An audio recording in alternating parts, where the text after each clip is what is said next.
You're going to have to fight hard to try to understand your species have, even if you don't have a mate, you're going to have to try to fight hard to understand that you are all one. And so these gender roles are going to have to go to an androgynous level. I'm not talking about on the sexual realm. We're talking about mind here. We're talking about advanced esoteric and metaphysics. This is what I teach. So we're not talking about the sexual aspect. But we are talking about a god called, the goddess Shiva. And you know, Shiva is nothing but a form of Osiris and Horus. But there's an entity called Shiva Hermaphrodite.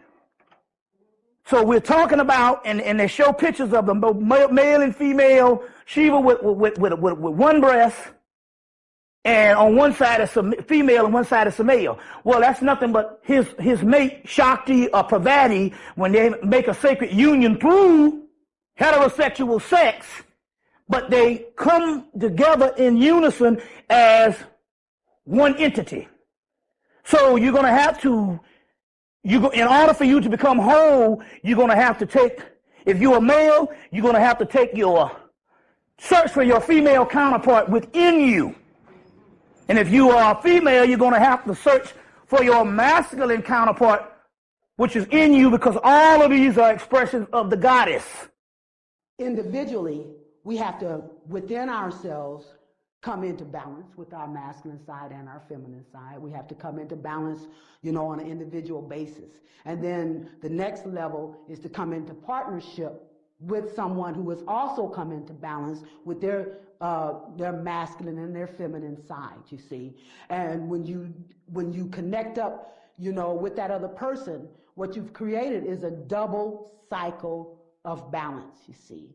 And then you're operating in a collective, and that's when you're coming into the highest level of that double cycle of balance. And, that's when you start creating power. That's when you create energy, when you do a double cycle of balance, you see. See, I always say that the men are the external warriors, but the internal nurturers. And the women are the external nurturers, but the internal warriors, see.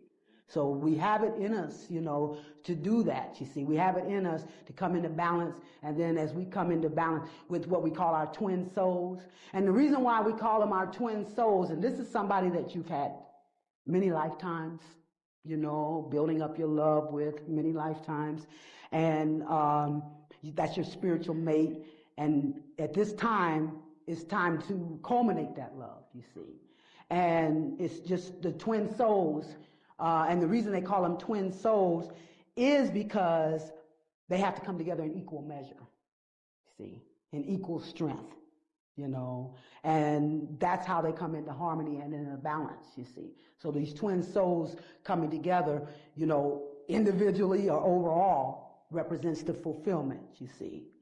So that's what we have to do. We have to come into balance within ourselves, and then, hooked up with our twin soul who is also coming into balance, you see.